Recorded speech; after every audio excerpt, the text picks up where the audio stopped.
Y quiero darle la bienvenida a la Sociedad de Mejoras de Ornato de Bogotá y al Museo del Chicó. Es para mí un gran honor y un placer enorme presentar hoy estos excelentes expositores, pues llevamos más de un año trabajando intensamente en lo que hoy vamos a mostrarles. Hace 100 años, la Sociedad de Mejoras de Ornato de Bogotá, que en ese entonces se llamaba Sociedad de Embellecimiento, promovió lo que podríamos llamar como la primera visión del futuro de la ciudad, hoy conocido como un POT, que se llamó el Plano de Bogotá Futuro, con una visión precisamente a 100 años. Ese POT o esa visión pensaba que para el año 2000 Bogotá tendría 800.000 habitantes. Más adelante,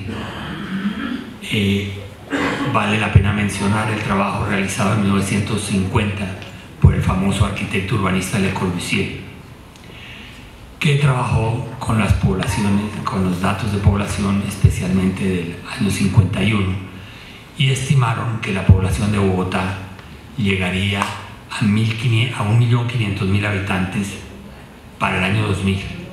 Esa población quedó muy pronto altamente rebasada por los acelerados procesos de urbanización y de migración. Por lo tanto, el plan de Le Corbusier pues, duró muy poco, su vigencia fue muy corta, y todos los esfuerzos que se realizaron pues, fueron realmente, desafortunadamente, un fracaso. Más adelante, uno de los importantes o los más importantes estudios con que ha contado Bogotá, el famoso estudio de la fase 2, contratado con Llewellyn Davis con la financiación del BID, estimaba que para el año 90 Bogotá tendría 8.5 millones de habitantes. Esta vez el desfase fue al revés, se sobreestimaron altamente las proyecciones de población. Posteriormente, en el año 2013, cuando el alcalde Petro pretende modificar el POT 190, argumenta, o uno de los puntos fundamentales de sus consideraciones era que Bogotá tenía en el año 2010 750.000 habitantes más de lo que se había estimado en el año 2000. Por lo tanto, para la sociedad ha sido muy importante estudiar a fondo las posibles proyecciones de población, dado que Bogotá está a puertas de formular un nuevo plan de ordenamiento territorial. En ese sentido nos dimos a la tarea, con el apoyo principalmente al principio de Rafael Echeverry, a quien ahora presento, y posteriormente en una serie de reuniones muy importantes con el apoyo de grandes expertos, de las academias, de los mismos miembros de la Sociedad de Mejoras de Ornato de Bogotá. Llevamos un tiempo largo discutiendo este tema y creemos que esto es un tema central para una visión futura de la ciudad. Igualmente, los modelos de ocupación, las densidades, el requerimiento de la futura es un tema que es definitivo en el momento de la elaboración de un plan de ordenamiento territorial.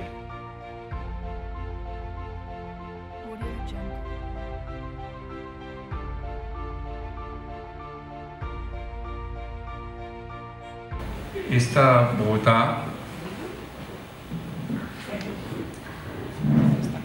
este es un los alrededores de la Universidad de los Andes en un proyecto. Entonces, todos aspiramos a predecir el futuro. Esa es una aspiración que siempre se tiene, pero eso es casi imposible. Sin embargo, siempre será importante estar preparados para lo que sea posible. Eso es lo que pretendemos en este momento. No tenemos la certeza de lo que vamos a decir, pero es altamente probable que va a suceder. Así que por eso hemos decidido tener una perspectiva larga, 2050. Vamos a mirar hacia el 2050 y eso no es que se nos ocurra a nosotros, también se les ocurrió en París a este señor, que ya está pensando cómo será la París del 2050 con nuevas torres, todas llenas de árboles, pero preservando la París que conocemos. Así que hablar del 2050 no es una ocurrencia propia, es lo común y lo que deberíamos estar haciendo. Las situaciones complejas como las de Bogotá es un imperativo reemplazar las decisiones por decisiones racionales y no la costumbre que se ha tenido de fijar nuestras decisiones o políticas públicas con base en la ideología, en lo que pensamos, en lo que concuerda con nuestro pensamiento ideológico, o para seguir las leyes del mercado o satisfacer las aspiraciones de las leyes del mercado, o a veces por la intuición personal. La simple intuición puede estar guiando muchas de las políticas.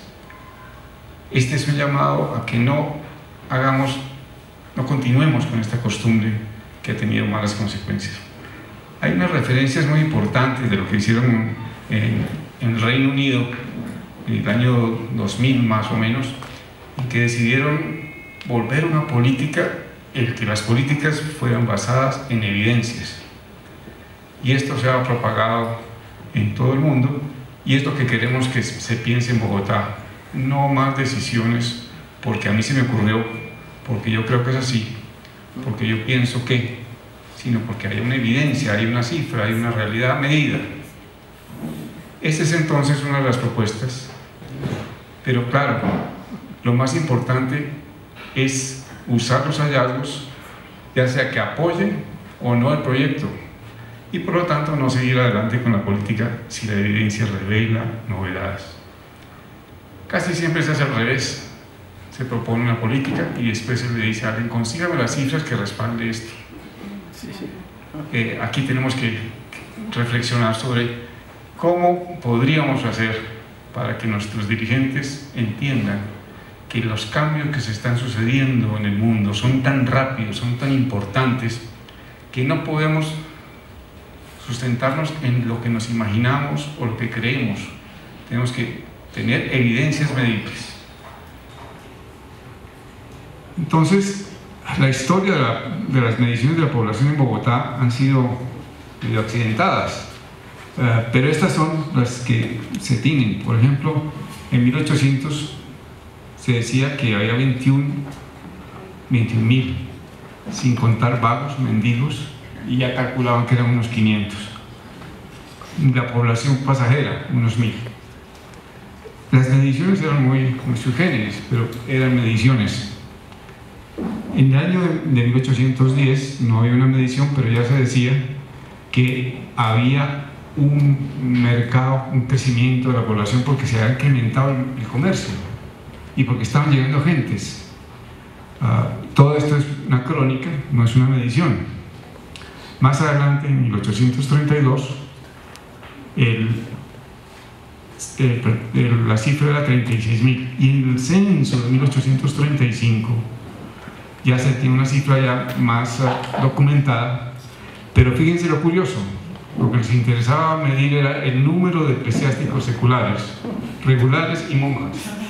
Era la población más importante. Hombres y mujeres casados, jóvenes párvulos menores de 16 años, hombres solteros, bueno, hombres que pasan de esta edad, mujeres solteras de cualquier edad, esclavos y esclavas casados, esclavos solteros de toda edad, totales y total general. Hay una cosa curiosa, siempre aparecían en estos conteos más mujeres que hombres. Que no la proporción que siempre ha sido, un poco más de mujeres que hombres, no, mucho más mujeres que hombres. Los analistas explican que podría ser porque en tiempos de guerra los hombres no se debían dejar contar, porque los iban a buscar para la guerra. Esa podría ser una de las razones. Pero las precisiones de estas cifras no nos dan mayor certeza. En 1851 aparece una cifra mucho más baja que la de 43, 29.000. Pero se dice que pudo ser un efecto de la liberación de los esclavos, que ya no se dejaban contar. Entonces es curiosa esa cifra, no hay muchas explicaciones, pero en fin, esto es para decirles que las cifras hay que mirarlas en el contexto cultural de las mediciones de población. Si uno analiza esto sin tener en cuenta estos datos, podría tener conclusiones bien distintas. Sigamos. Los cambios en los modelos de familia, la conyugalidad, ha llevado a una segunda transición en el crecimiento de la población. Aquí tenemos un cuadro que muestra lo que los expertos han considerado que ha sido la transición demográfica. Primero es un régimen demográfico antiguo, después una transición que tiene dos fases, la primera y la segunda, y luego lo que llaman el régimen demográfico moderno. Las características son las siguientes. En el régimen antiguo, las tasas de mortalidad y natalidad eran muy elevadas, como es de suponer. Había hambrunas, guerras y epidemias, y eso hacía que fluctuaran tanto la tasa de mortalidad.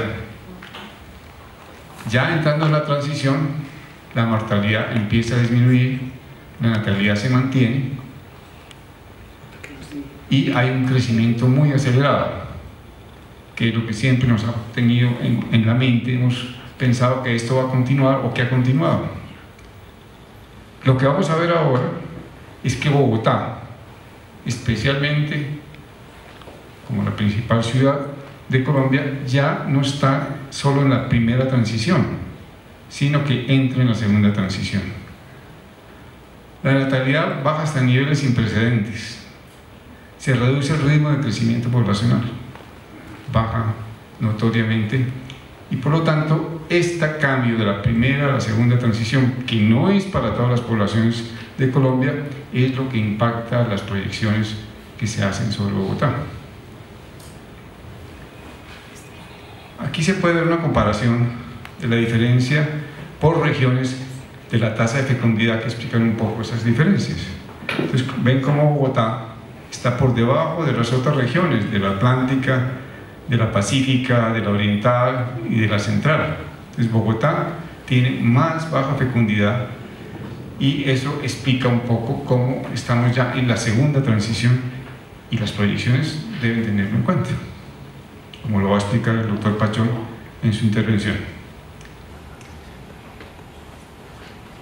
También eso explica que en el censo, cuando se estaba preparando el censo de 2005, el doctor Álvaro Pachón hizo una estimación de cuánto podría dar como resultado el censo, con base en las cifras que se tenían, con base en las estadísticas del DANE, y concluyó que el censo iba a dar 3 o 4 millones menos de lo que se tenía estimado con las proyecciones del censo del 93.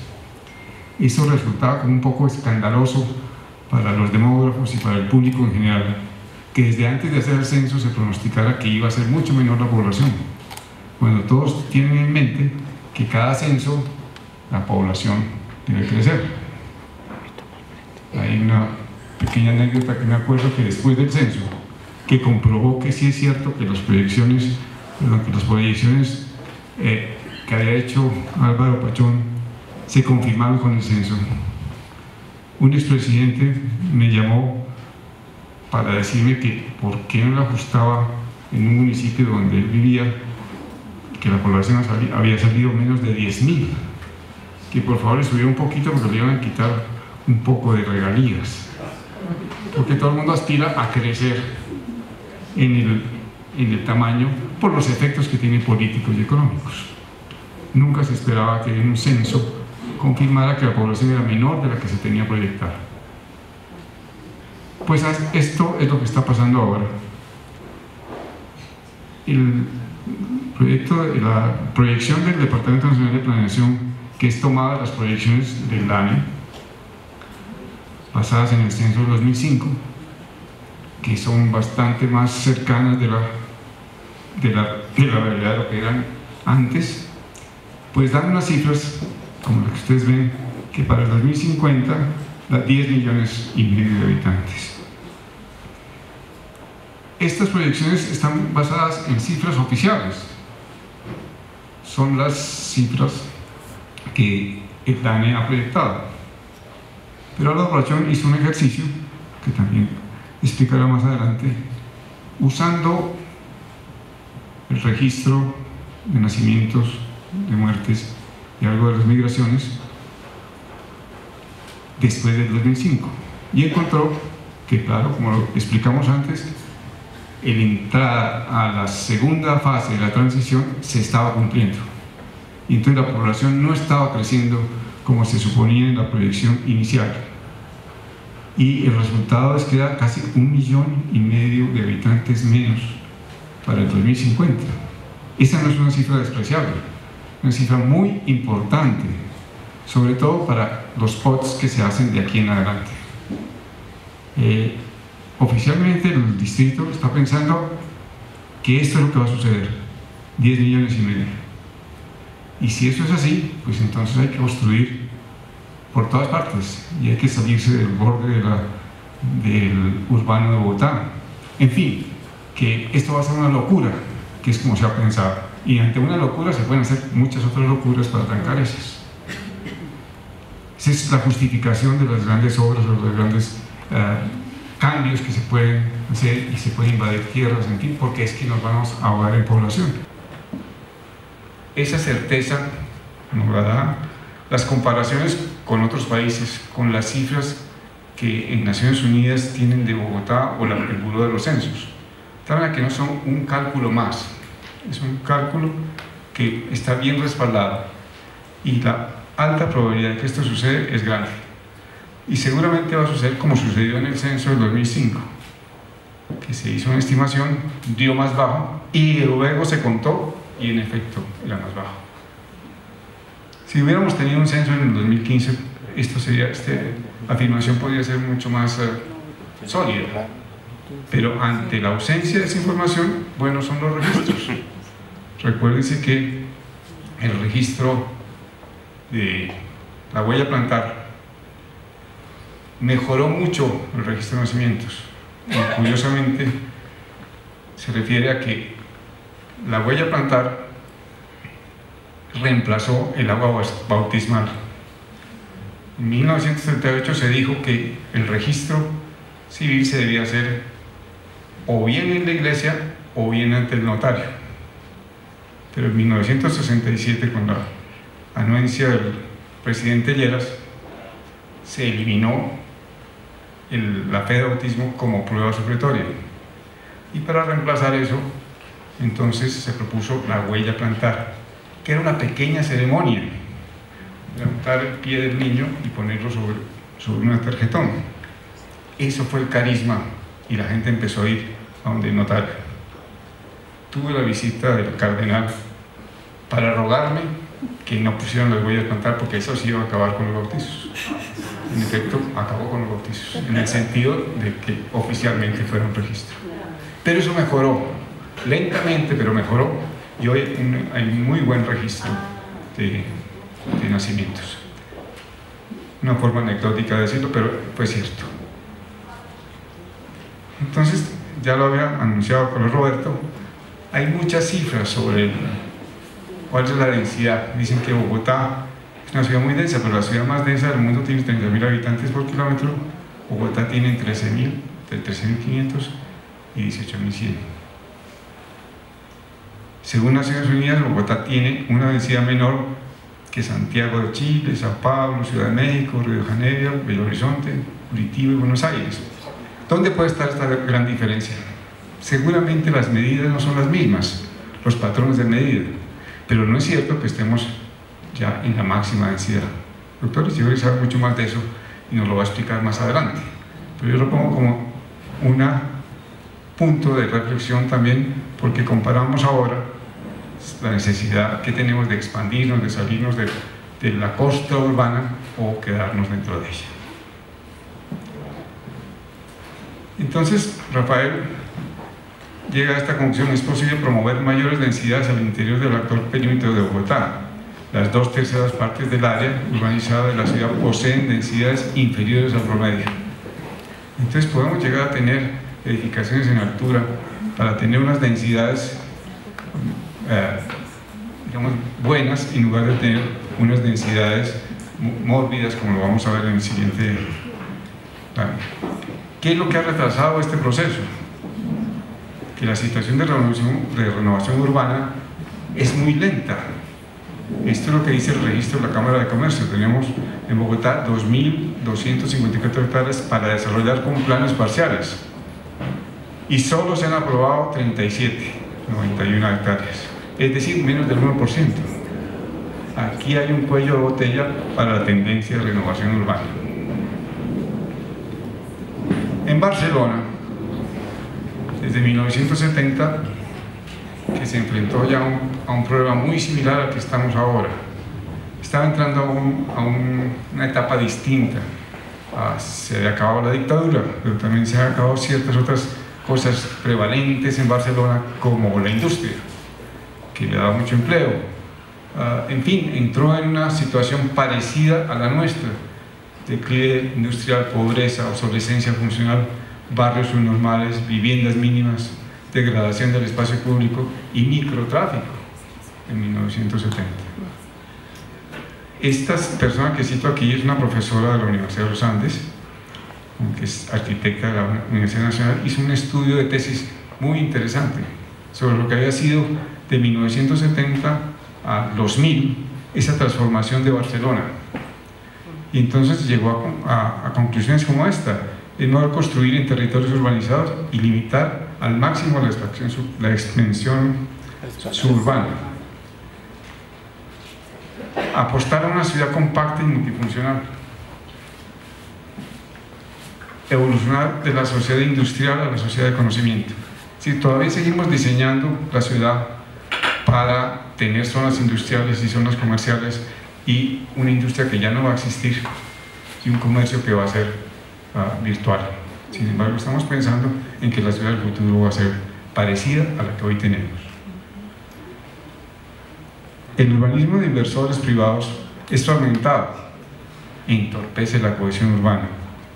Esta es una condición muy importante que tenemos en cuenta. Hasta ahora, el urbanismo se ha hecho al impulso del mercado. ¿Qué se vende? Eso hago, porque el empresario privado es el que toma la iniciativa. Después de que acabaron las iniciativas del Banco Central Hipotecario, del Instituto de Crédito Territorial, del Barrio Obrero, que se hizo por allá en tiempos de 1938, todo se ha dejado a que los inversores tomen la iniciativa, y por eso tenemos una ciudad muy fragmentada.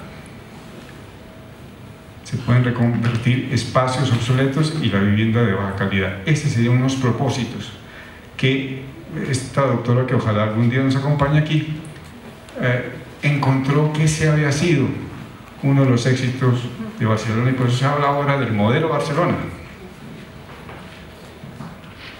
Bien, entonces, tomando las cifras de las proyecciones que hizo Álvaro Pachón y tomando los datos que obtuvo el doctor Echeverry, podemos afirmar que si las tendencias de densificación actuales se mantuvieran, no se requieren terrenos libres adicionales para urbanizar. Se podría satisfacer la demanda de vivienda más allá del año 2050 y erradicar la densidad mórbida. Eso es muy importante. Así no se vaya a hacer todo el crecimiento hacia adentro. Tendríamos la capacidad de hacerlo totalmente adentro, porque miren, al final de todo el periodo, en el 2050, necesitaríamos 480.000 nuevas viviendas, y estarían disponibles con la tendencia actual, ni siquiera haciendo esfuerzos especiales, 946.000 viviendas generadas por densificación. Esto es muy notorio, que sería el doble de lo que necesitamos realmente. Eso nos permitiría entonces no solamente darle vivienda a las nuevas personas que lleguen a la ciudad, sino también reemplazar toda la urbanización informal o las invasiones, todo lo que hoy estamos viendo en la televisión que se inunda y que a la gente los llevan a la postración. Entonces esto es lo que hay que tener en cuenta. Si esta es una evidencia, pensemos en qué es lo que le conviene a la ciudad: crecer hacia adentro o crecer hacia afuera, crecer en altura o no crecer.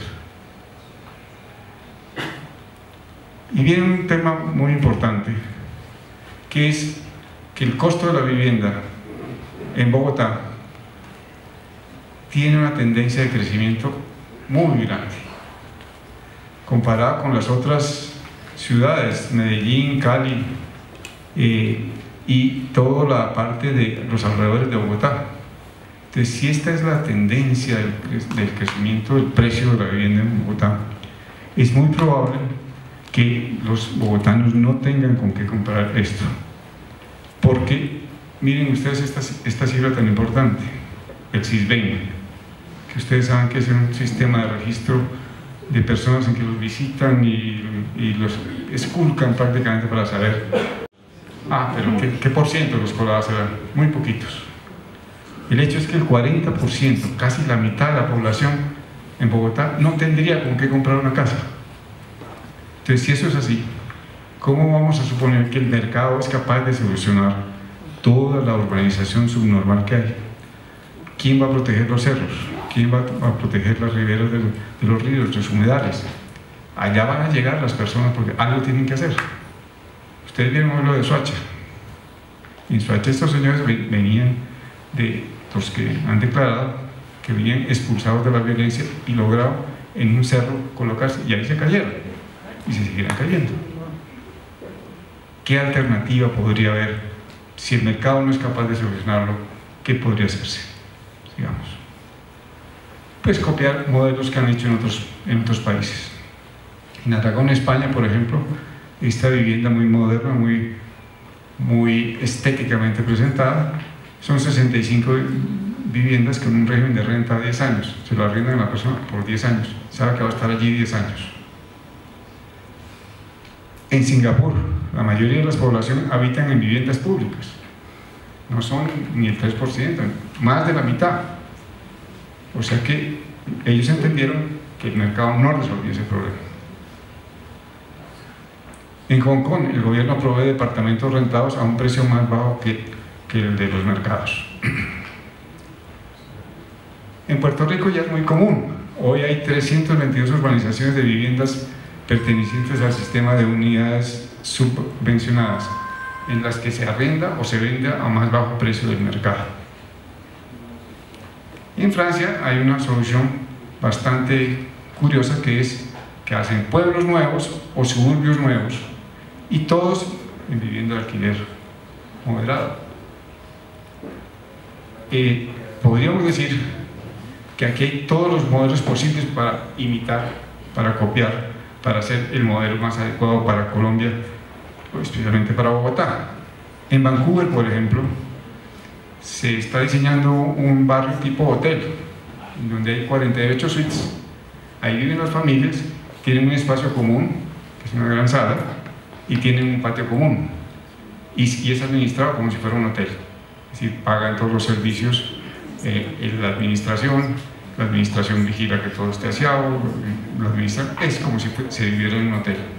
Este ensayo es bien interesante para observar. Bogotá no está entre las 10 primeras ciudades que usan la tecnología. Debería intentar aproximarse, pero vamos a ver quiénes están entre las 10 principales ciudades que tienen tecnologías. Tokio, la mayoría de la gente utiliza la conexión de alta velocidad a internet, tienen los últimos carros híbridos y tienen una de las líneas de trenes más rápidas del mundo. Así la clasificaron como la primera. Después sigue Silicon Valley, que todos hemos oído hablar de él, porque la mayor parte de los ciudadanos trabajan en industrias de alta tecnología y ya se siguen concentrando en Silicon Valley.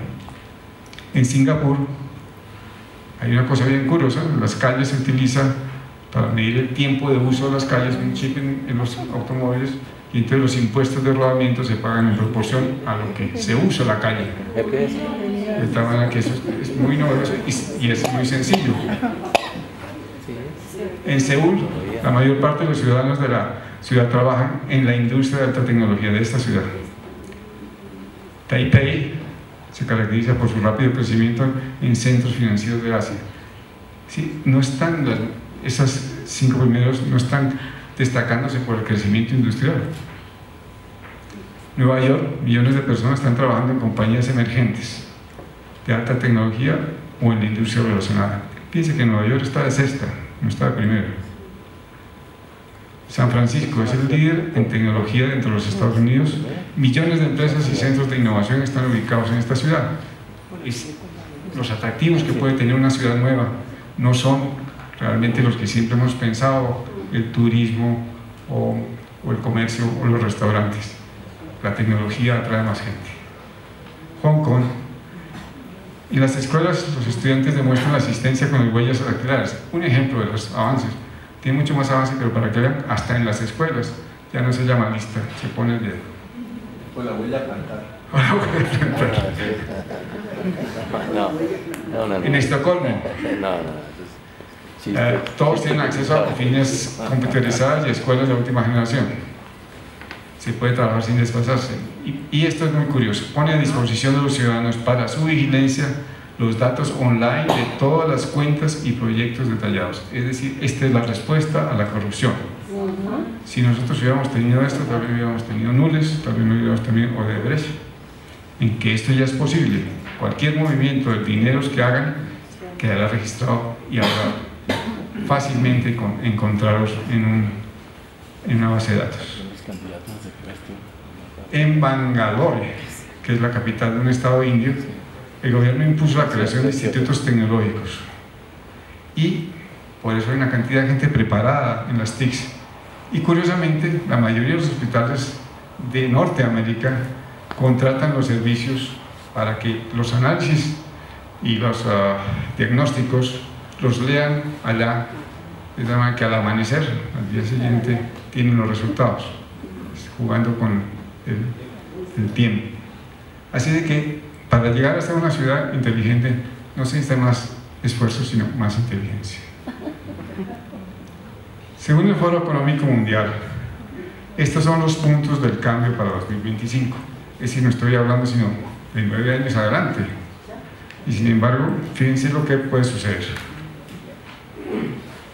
Habrá más viajes en autos compartidos en el mundo que viajes en autos privados. Hoy estamos en la pelea de los taxis amarillos y los Uber, y eso va a pasar. El 10% de los vehículos en los caminos no tendrá chofer dentro de 9 años. 5% de los productos de consumo serán producidos por impresoras 3D, y aparecerá el primer automóvil producido totalmente en una impresora 3D. ¿El comercio cómo será entonces? Si casi todas nuestras necesidades las podríamos imprimir en la casa. ¿Habrá tráfico? ¿Habrá centros comerciales? No sabemos, pero en 9 años ya esto empieza a suceder. El 90% de la población mundial tendrá un teléfono inteligente y tendrá acceso a internet gratis. Uno de los problemas que se tenía en la educación virtual era que los jóvenes no tendrían los 40.000 o 60.000 pesos que el señor Slim nos cobra por conectar al mes. Pues bueno, ya se dice, esto va a ser en el mundo patrocinado, es decir, libre. Todo el mundo podrá tener internet, informarse de todo sin tener que pagar. La gran revolución en el internet de las cosas, es decir, que todas las cosas estarán conectadas al internet. Y entonces, más del 50% de los enseres domésticos estarán conectados a internet. No solo para prenderlos y apagarlos, como pensamos nosotros, apagar la luz para espantar a los... pero prender la luz para espantar a los ladrones, ¿no? Es mucho más que eso. Es todo lo que la nevera nos puede avisar que nos hace falta, poner la orden de compra y cuando lleguemos ya está surtido a través de la nevera. En fin, el 10% de las lentes, estos o los lentes de contacto, están conectados a internet. Entonces puedo ver todo el internet sin necesidad de conectarme a un computador. Y cuando yo miro esta óleo, ya puedo saber quién es, cuándo nació, qué hizo y qué relación tiene con la sociedad, porque todo estará en la conexión. Algunos gobiernos reemplazarán sus programas de censo poblacional con información de Big Data. Esta fue una de nuestras peleas en el DANE, que debíamos estar pensando en que en el futuro todos los registros que se están haciendo, el registro de la huella plantada, el registro de las muertes, el registro de la seguridad social, nos darían casi todos los datos que se necesitan para un censo, y un censo diario, actualizado.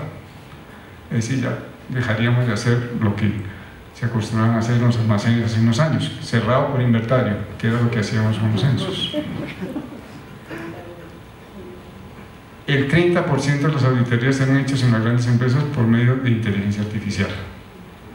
Es decir, no tendríamos pues, los grandes errores de los interventores o de las firmas de auditoría que nos dicen al final, sí, se quebró, pero nosotros nos quebramos con ellos. Antes de eso lo podríamos saber nosotros. Los impuestos se recolectarán por medio de blockchain, o sea, cadenas de bloques. El Estado va a ser más de nosotros que nosotros del Estado. Entonces nos quita la plata por derechos. Ese es lo único malo. Estos son los pronósticos, no míos, sino del foro del 2015. Bogotá también puede pronto ser una ciudad inteligente, no se necesita que pasen muchos años. Los edificios mutables son la innovación que se puede hacer con nuevos materiales y nueva tecnología, de tal manera que un mismo edificio puede prestar diferentes servicios. Puede servir como teatro, como gimnasio, como centro social o deportivo, casi que instantáneamente. Las iglesias ahora están sirviendo para eso, sirven para hacer convenciones y para orar, pero ahora se pueden hacer cosas mucho más productivas. La información preventiva. Sabemos que el reemplazo del alumbrado público por LEDs es algo que hay que hacer. Los costos y la eficiencia son no comparables con lo que tenemos actualmente. Entonces esa sería la oportunidad para instalar postes inteligentes, es decir, postes que capten información, todo tipo de información de la gente que pasa, información del tiempo, información de la temperatura, de tal manera que nos podríamos dar el lujo de prevenir cosas. No se inundarían los deprimidos, sino antes de eso se podría saber. El censo de los perros, lo harían los postes. El censo de los perros.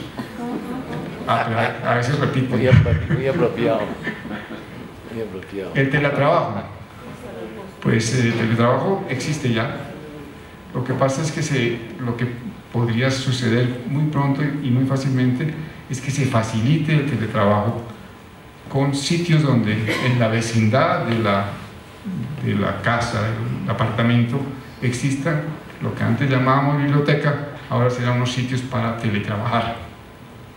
Eso permitiría que mucha gente, saliendo de su casa, que ya no lo regañen más, se va para allá a trabajar y trabaja para su empresa. No necesita ir. La educación virtual. La educación virtual en este momento está muy avanzada en el nivel superior, pero va a estarlo en todos los niveles, inclusive en el escolar. ¿Y cómo se aprovecha esa ventaja? Es que los niños ya no tienen necesidad de ir al colegio todos los días a la misma hora y todos al tiempo. No sé si ustedes no han oído hablar de la clase inversa. La clase inversa es que en la casa se hace lo que antes se hacía en el colegio, es decir, ver al profesor en un video. Y al día siguiente, o cuando pueda, va al colegio a hacer las tareas con una persona que sí sabe, no con el papá y la mamá que no saben. La telemedicina. La telemedicina ya existe aquí una facultad, por ejemplo, la de Manizales, ya tiene una especialidad en telemedicina, en la Universidad de los Andes también.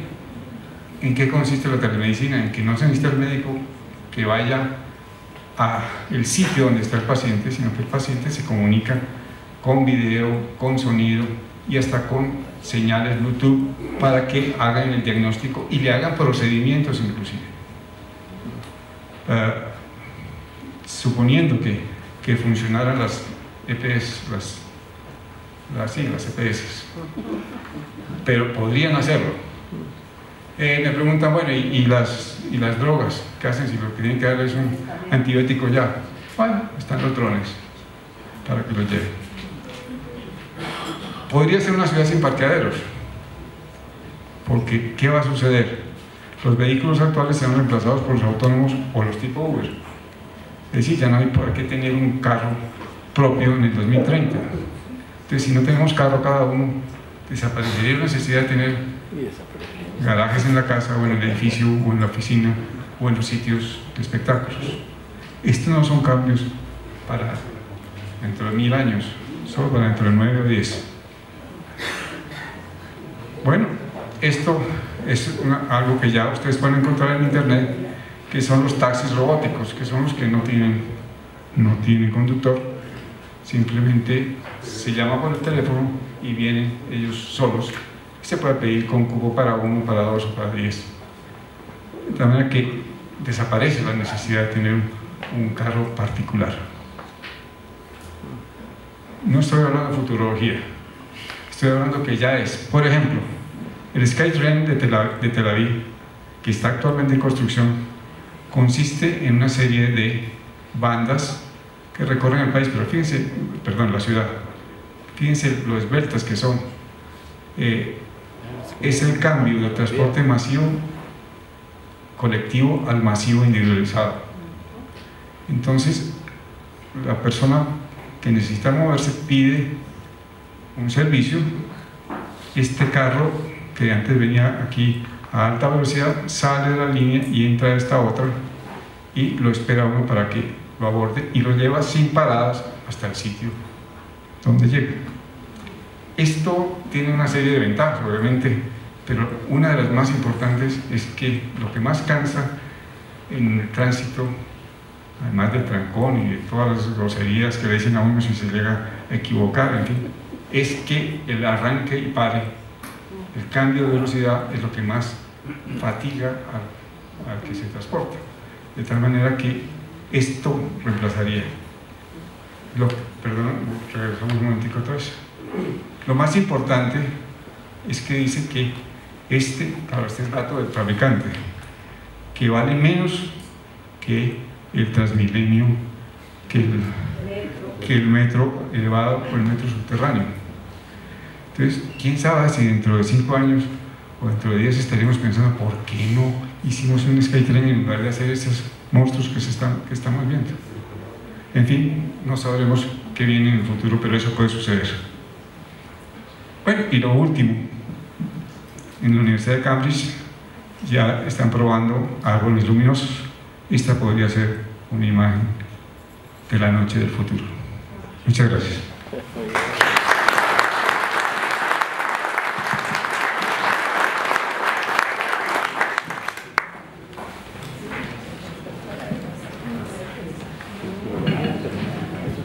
Muchas gracias, Ernesto.